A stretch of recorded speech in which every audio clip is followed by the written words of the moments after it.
আচ্ছা ভাই, আমরা মেইনলি যে কারণে আজকে এখানে সবাই একসাথে হয়েছি, যেটা হলো লাস্ট 2-3 মাস 4 মাসে কিছু কিছু ইনসিডেন্ট ঘটছে, যেটা নিয়ে প্রত্যেকটা প্লেয়ারের মনে একটা কষ্ট ছিল। প্লেয়ার্স ওয়ার এক্সট্রিমলি আপসেট যে যে ধরনের বিহেভিয়ার অথবা যে ধরনের কাজকর্ম হচ্ছিল। আমি 2-3টা পয়েন্ট আপনাদের সাথে শেয়ার করতে পারবো। প্রথম কথা হলো তৌহিদ হৃদয়ের ইস্যুটা। তৌহিদ হৃদয়ের ইস্যুটা যেটা হলো যে তার সাথে একটা মাঠে ইনসিডেন্ট হয়, ওকে 2টা ম্যাচের জন্য সাসপেন্ড করে। যখন 2টা ম্যাচের জন্য তাকে যখন সাসপেন্ড করে, তখন কিন্তু কোনো প্লেয়ার বা কেউ এটা নিয়ে কোনো কথা বলেন নাই।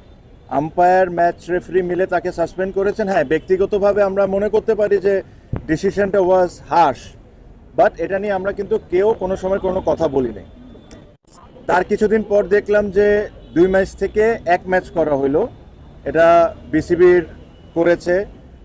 তখনও আমরা কোনো ধরনের কোনো কথা বলিনি।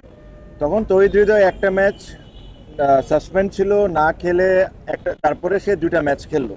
সো বেসিকলি ওর যে পানিশমেন্টটা ছিল সে কিন্তু অলরেডি সার্ভ করে নিয়েছে। এখন 2টা ম্যাচ খেলার পর কালকে শুনলাম যে তাকে আবার সাসপেন্ড করছে। এটা কোন রুলে, কোন দিকে, কিভাবে করছে, এটা আমার কাছে জানা নাই।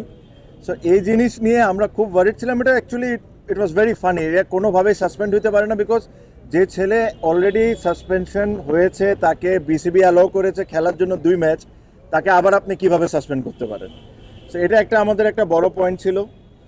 সেকেন্ডলি, কিছুদিন আগে আপনারা দেখেছেন যে গুলশান আর শাহিনপুকুরের ম্যাচে কিছু আনপ্লেজেন্ট ঘটনা ঘটেছে।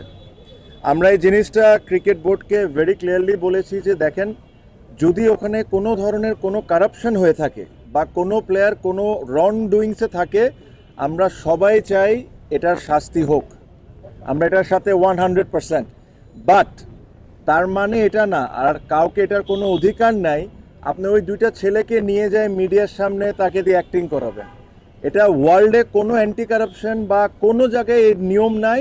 আপনি ওই 2টা ছেলেকে বেজ্জত করবেন মিডিয়ার সামনে, সেম জিনিসটা অ্যাক্টিং করায়। So these are an insult towards cricketers. এই জিনিস নিয়ে আমরা এক ফোঁটাও হ্যাপি ছিলাম না। সেম জিনিস বিপিএলেও একটা ঘটনা ঘটেছে। 10 জনের নাম লিক হয়েছে বিসিবির ভিতর থেকে, 10 জনের ছবি দিছে বিভিন্ন মিডিয়াতে।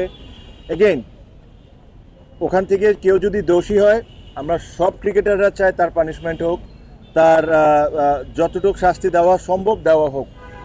হোয়াট ইফ ওখান থেকে 2 জন নির্দোষ বা 8 জন নির্দোষ, এভাবে করে নামগুলা লিক করে দেওয়া পাবলিকলি, ইট ইজ এগেইন